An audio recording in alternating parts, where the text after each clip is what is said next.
Giants fans, what is going on? I know you're pissed off. I'm pissed off. But you are watching New York Giants Now by Chat Sports. And in today's video, we are going to react, give a recap, and just break down everything that happened in Sunday's matchup versus the Denver Broncos. Unfortunately, the Giants lost this one 27-13. And honestly, the score was much closer than the actual game was. I mean, if it wasn't for a lucky Logan Ryan poke-away fumble that he recovered, this game was going to be a blowout. Daniel Jones, he had a rushing touchdown as time expired. So really, the score was 27-7. This game, it was close at one point in the first half and even into the third quarter when the Giants finally went no huddle on offense. And Jason Garrett, he finally got things moving at a faster pace. Daniel Jones, he made some great throws. And then he breaks a run inside the red zone and fumbles the football. But before we get into anything more about this game, guys, let it out. Go down in the comments. Cry yourselves to sleep. What was your one-word reaction to this New York Giants loss versus the Denver Broncos? Go down in the comments and let me know. I'll be down there chopping it up with you guys.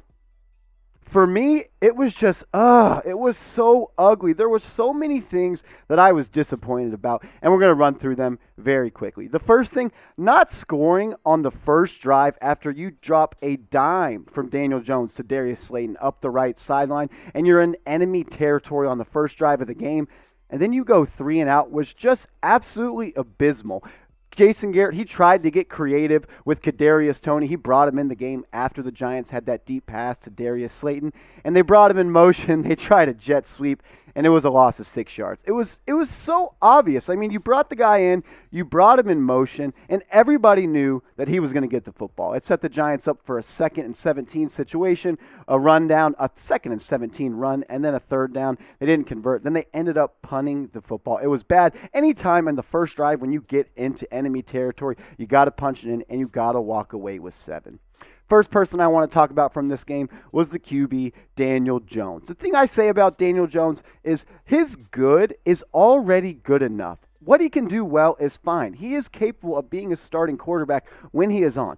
But the bad with him is extremely bad, and there were some plays today that were really bad, and that fumble in the third quarter when the Giants were driving was the play that stands out to me the most. I mean, the guy has 40 turnovers and 28 starts as the New York Giants starting quarterback. That is just unacceptable, and I'm getting fed up with it. It's time for Daniel Jones to take a step. Luckily, the Giants, they'll be back on primetime, and they'll be back on the field this coming Thursday against the Washington football team, so hopefully he can clean that up. Probably the only bright spot for the New York Giants was Sterling Shepard. He switched to number 3 this offseason. He looked great wearing it, and he played absolutely great today. His touchdown in the first half was just great. It gave this offense some momentum that they unfortunately did not capitalize on. He had 7 receptions for 113 yards and a TD. This is the guy that I think is going to lead the Giants in receptions throughout the 2021 NFL season. I would have liked to seen Kenny Golladay get involved a little bit more early on in the game,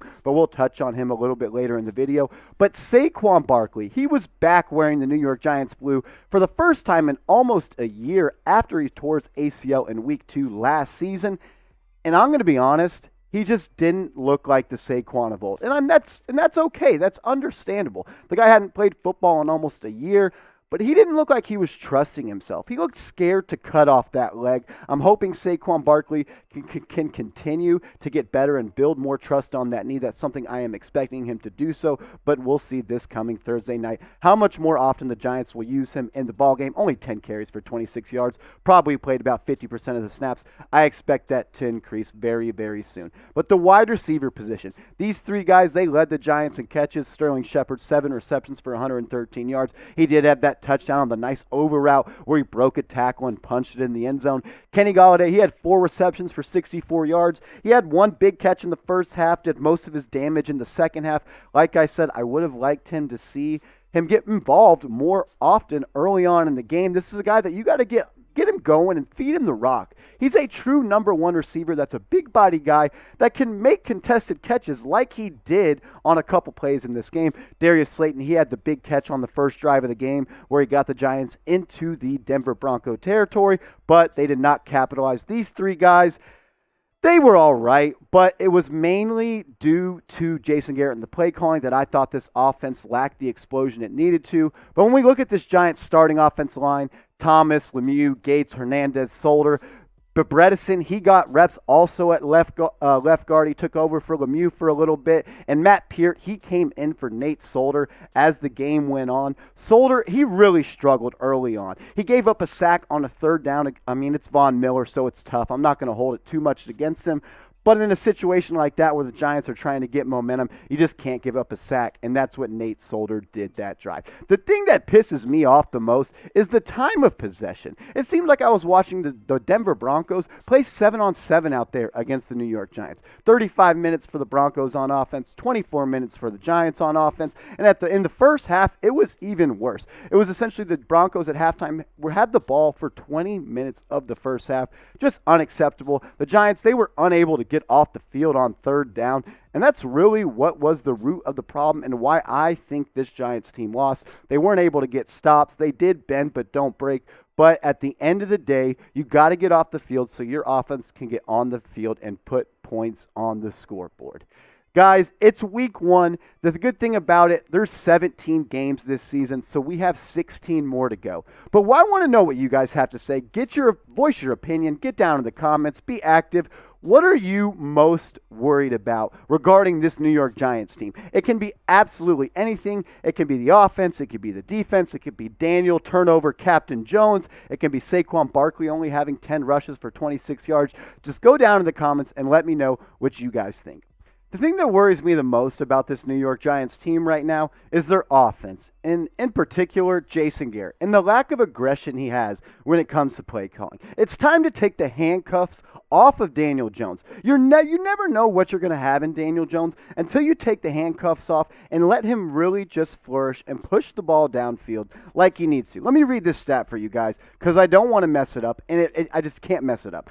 The Giants have been held under 20 points in 6 of their last 7 games and under 10 points in 3 of their last 5 games. I know the scoreboard said they scored 13 points today, but I'm not counting that cheap stat pad and touchdown that Daniel Jones had as time expired. And even more so on top of that when it comes to the play calling, Jason Garrett, be more aggressive. When you force a turnover, like Logan Ryan did, when he had that strip fumble recovery, when you were in the red zone on defense, you need to come out and be aggressive and try to go put points on the board and give your defense a break. But you didn't. Yes, you were against your own.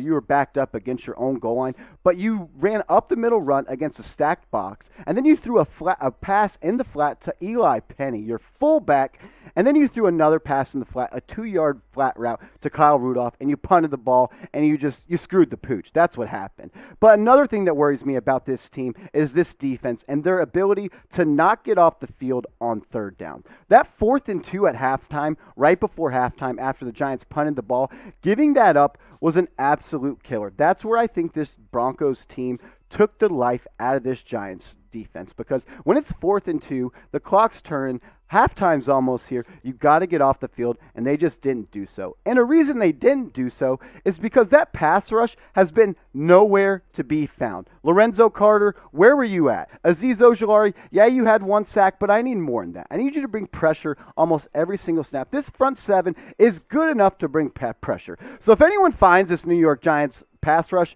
hit me up on Twitter at @MarshallGreen_. They're MIA right now. I'm going to hit up witness protection because I don't know where they're at. And Teddy Bridgewater, he made this Giants defense look like a fool. The guy, not only was he making plays downfield, but he was making defenders miss in the backfield at will. He was creating time in the backfield and in the pocket to attack downfield. 28 for 36, almost 270 yards, 2 tutties, and a QB rating of almost 116. Bridgewater, he is a solid quarterback, but by no means should he have lit up this Giants defense like they did. And he was able to because the Broncos, they were the aggressors in this game. They were aggressive from the first whistle to the last whistle. When they had to go for it on 4th down, on 4th and 2 at midfield right before half, they dialed up a call. Pat Shurmur dialed up the call to pick up that 4th and 2, and they ended that drive in 6 because that's what good teams do. They finish half strong, and that's what this Denver Broncos team did, and this New York Giants team simply did not close out the first half. And Pat Shurmur, This was a revenge game from him. I don't think he was the only guy in 2019 that should have been fired. Maybe it should have been Dave Gettleman as well. But Pat Shurmur, you could tell he knew and he came in with an excellent game plan to attack this New York Giants defense. He gave a game plan for Teddy Bridgewater to be successful, and that's what they were. And especially these Denver Broncos wide receivers and these pass catchers, they were great. Courtland Sutton, he was good. Jerry Jeudy, he was dominant in the first half. He did end up leaving the game due to that ankle injury. They're saying it's a high ankle sprain, so good for him. He had 6 catches for 72 yards. Noah Fant, he had 6 catches for 62 yards. And KJ Hamler, he had 3 catches for 41 yards. But he also dropped a bomb of a touchdown that would have made this game much more ugly, and the scoreboard would have been much more ugly if KJ Hamler caught that pass. So this Broncos wide receiver and weapon room really took advantage of this Giants secondary, which is something that I just wasn't expecting. But we're going to circle back to it one more time. Here's the scoreboard from week 1 of the 2020 NFL seasons.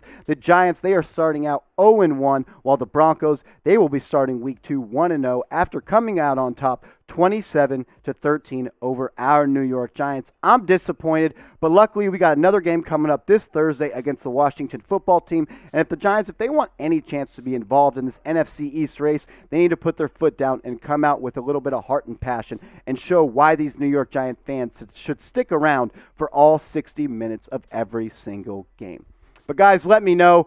I'm pretty damn concerned. I'm probably putting that at 60 to 70 right now. I'm not ready to jump out of the boat, but I am concerned about this New York Giant team. So weigh in. Let me know what you guys have to say. Scale it using a scale of 1 to 100. 1 being you're not worried at all. This team's going to go 16-1. They're going to make the playoffs and win the Lombardi Trophy. Or use a 100 on your scale, pretty much saying you're ready to go, fire Dave Gettleman, and fire Joe Judge because he threw a challenge flag on a scoring drive.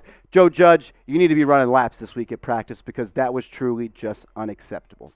If you want to stay up to date on the latest New York Giants news and rumors, more game recaps like this, and a game preview like we will have for the Washington football game this Thursday, go ahead and subscribe. The link is right there, youtube.com/NYGiantsTV. We're going to react to every single game in this 17-game NFL schedule, so subscribe to stay up to date on the latest New York Giants news and rumors. And if you want to talk more ball, hit me up on Twitter at @MarshallGreen_. I was tweeting throughout the game. I had my first half takeaways. I had some tweets during the game.